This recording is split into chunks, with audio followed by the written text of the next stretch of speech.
单身吗？为什么还对着摄像机可以是单身，喜欢我的人不管我有没有男朋友都喜欢我。你们会喜欢哪种类型的男生？长得帅，高富帅。平时生活中能碰得到吗？能，但是对方看不上我。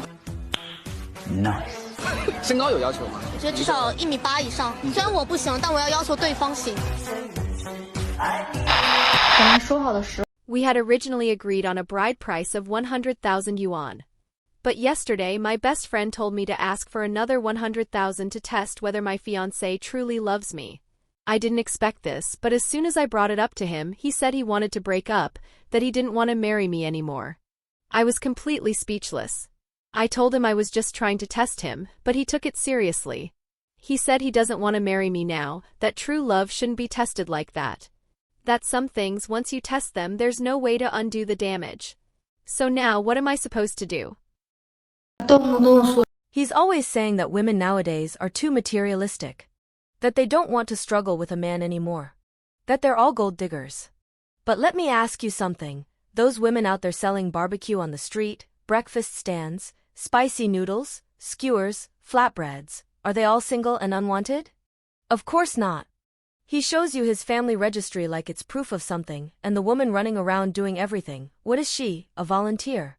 A saint he hired just to look hardworking? Even Lei Feng would be exhausted doing all that. There's no time to even choose which house to run to first, and you're calling women too picky? And you guys don't see any of this? Selective blindness. But if a woman shows up looking good, well-dressed, takes care of herself, you're the first to point and say, she's superficial. So I guess pretty women aren't even real women to you?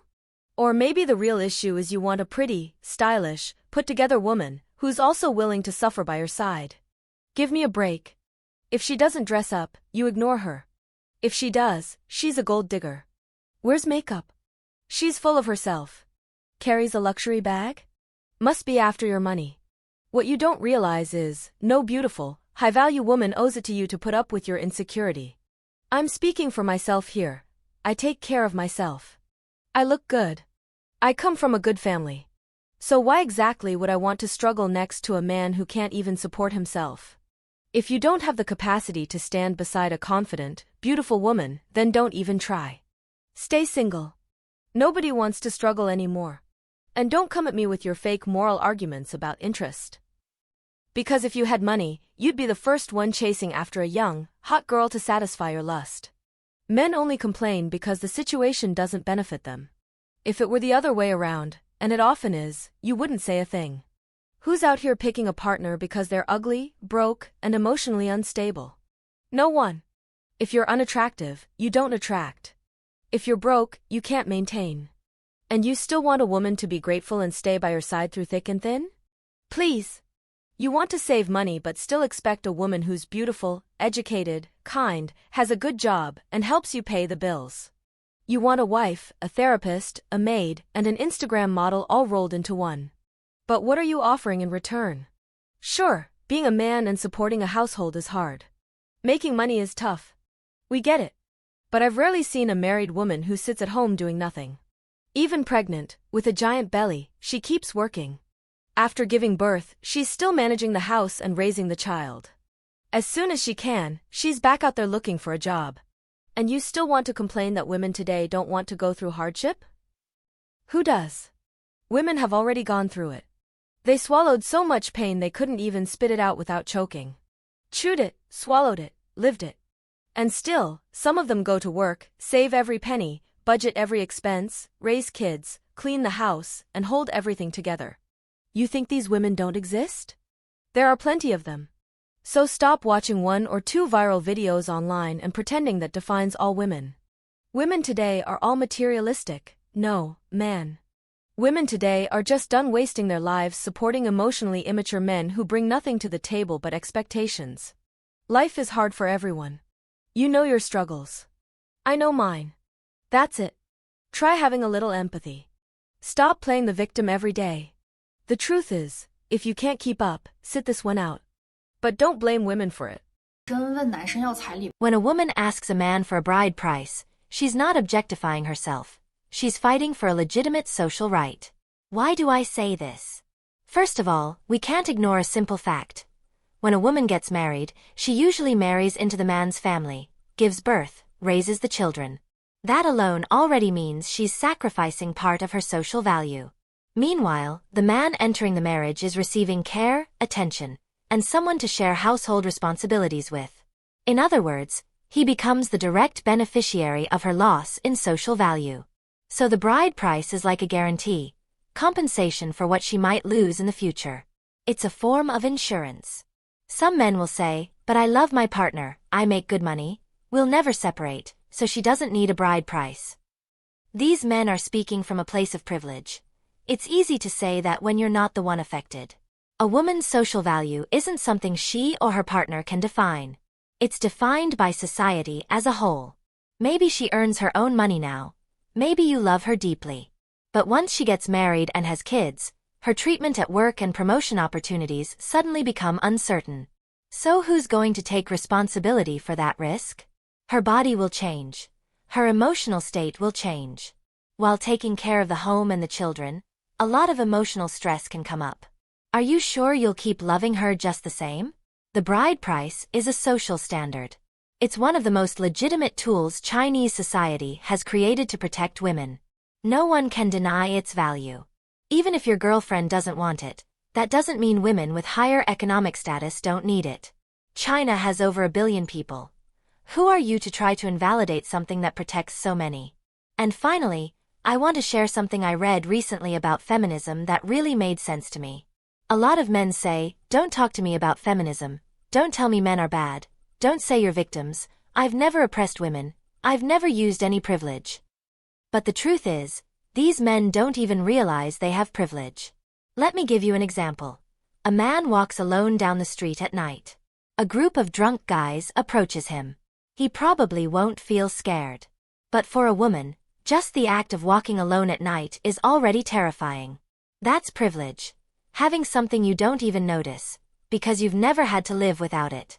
A man who gets married and can fully focus on his career, that is privilege. And the male privilege within marriage is something many men don't even notice, and many women don't either. Because from a young age, boys are taught they'll be the head of the household, while girls are taught to be good wives and mothers. As long as this type of privilege within marriage goes unquestioned, women will always be in a weaker position. That's why the bride price still matters. Hello， 大家好，我是小猫。 Hi everyone, this is Xiao Mao, and I'm back again. Today I want to share a personal story and also open up a conversation about how some people completely misunderstand a woman's values, especially when it comes to money, love, and relationships. I recently went on a blind date. Everything was going fine. A friend introduced us, we chatted at a cafe, it was a relaxed vibe. But 2 days later, I found out through a mutual friend that the guy had been telling people I was a gold digger, money hungry, and only looking for someone to fund my lifestyle. Seriously? Just because I said I wouldn't date a man who isn't financially stable? Just because I mentioned that I think it's important for a partner to have clear goals, be able to take care of his own life, and yes, afford the basics of a relationship like going out to dinner, traveling occasionally, and building something together? Is that really too much to ask? Guys, I'm not talking about someone being rich or buying me expensive gifts.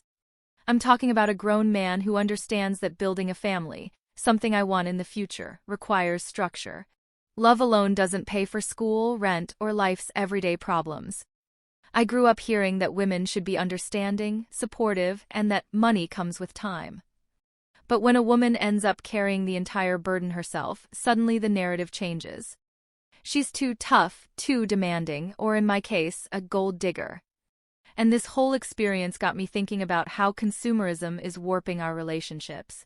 As someone who studied journalism and writes freelance content in my spare time, I've written for a few platforms. I've seen firsthand how certain content creators spread toxic messages for both women and men.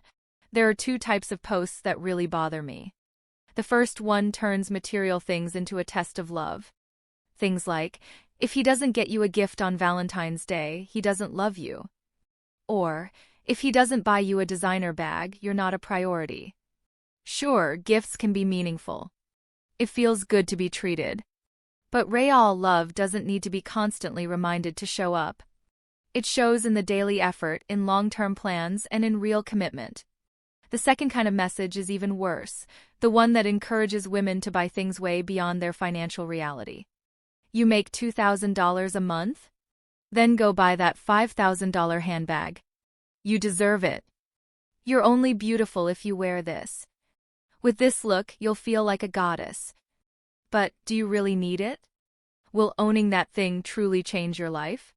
Actually, there's a concept in media theory called false need. It's when businesses create products that nobody really needs, so they use the media, and now even influencers and content creators, to convince you that you do. And suddenly, you're spending money on things that never actually mattered to you in the first place. I get it, content creators need to survive, and yes, they need to make money.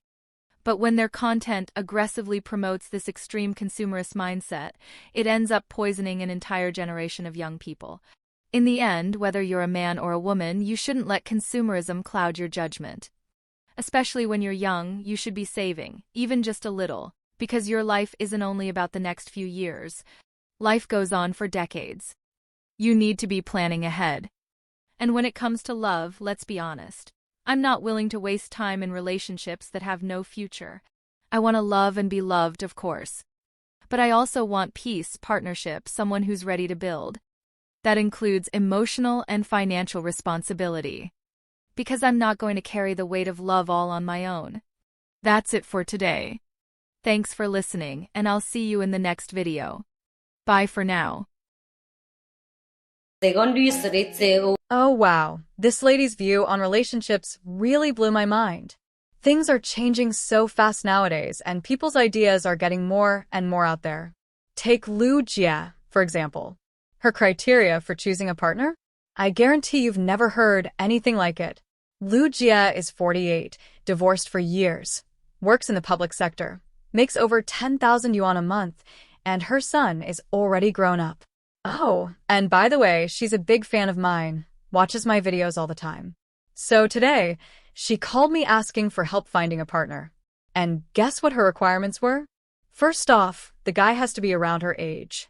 He needs to be clean, neat, and look pleasant. There has to be a spark. Education-wise, at least a college diploma. As for income, doesn't have to be much, just enough to cover his own expenses. Now here's where it gets interesting. Lu Jia doesn't want to get legally married, nor does she want to live together. She wants each person to live in their own home. Meeting once or twice a week is enough. And when they do meet, no going over to each other's place. They go straight to a hotel. They eat and sleep there. Expenses? Can be split 50-50, but if the guy wants to pay, even better. If not, she's fine covering her share too. Oh, and she said once she retires, she wants to move to Sanya. There, they could live together because she already owns an apartment there and no one knows her in that city. She just doesn't want her friends or family to know about all this. She also loves traveling. During trips, they can stay together, but again, expenses have to be shared. Lu Jia said she just doesn't want to deal with any responsibilities, obligations, or complicated social dynamics. She doesn't want to argue about money and definitely doesn't want to be nagged. To her, this is just like dating without getting married. While it's good, you stay together. Once it stops being fun, you go your separate ways. She said, I'm almost 50. I can't just rush into marriage again. People who've been through a second marriage have their own experiences, their own baggage, and I'm not sure I have the emotional intelligence or strength to deal with all that. Like, you spent more than me, or I did more than you. Just thinking about it gives her a headache. So really, Lu Jia is someone who doesn't want to jump into another marriage, but also doesn't want to miss out on romance and intimacy. She wants to live that life, but without letting her family or friends know. Honestly, when I read all this out loud, I couldn't help but feel like something was a little off. It just feels kind of too unconventional, don't you think? So, what do you all think? Would you accept a relationship like this? Are there any men out there who would agree to this kind of setup? 'Cause for me, this is the first time I've ever heard anything like it. When a woman starts subtly asking for money or dropping hints that you should buy her gifts, what she's really saying between the lines is, you're no longer the kind of man she's interested in. This whole idea of testing your sincerity is often nothing more than an excuse, a smokescreen to cover up her true intentions. If you're willing to spend money on her, the relationship might last a little longer. But if you're not, you can bet she won't even bother keeping up appearances. You need to understand this. Any relationship that depends on material exchange to stay alive is, at its core, just a redistribution of wealth disguised as love. In the end, it's a subtle form of exploitation. The truth is, human nature, our desires and emotions, is driven far more by the unconscious than by reason. In other words, real love is often irrational, impulsive. It's when someone gives themselves to you without calculating the consequences. So if a woman is always placing conditions, demanding certain standards, maybe that's a sign she doesn't truly love you. She may have chosen you not for who you are, but for what you can offer: money, stability, emotional support to fulfill her own desires. And the more you give, the more you risk losing. That's why it's important to recognize the true nature of this exchange. No matter how hard you try, it won't make her love you more. And don't be fooled by sweet words. If you're the only one giving and getting nothing in return, that's no longer love. It's a war of interest dressed up as romance. But don't get me wrong, I know very well that today's society, all over the world, is built on interest. Everything revolves around it, and it's not just in relationships. Your friend might be by your side out of convenience, your boss definitely has interests, and the list goes on. But a relationship based on constant demands will only drain you, making you lose more and more, while she continues to receive everything with open arms. Once you understand that, you can stand firm in your values and protect yourself from emotional exploitation. You stop being just another provider who can be replaced at any moment. What do you think about this perspective? Leave your opinion in the comments and share your thoughts with everyone. If you like this video, drop a like and subscribe to the channel for more content like this. See you in the next one.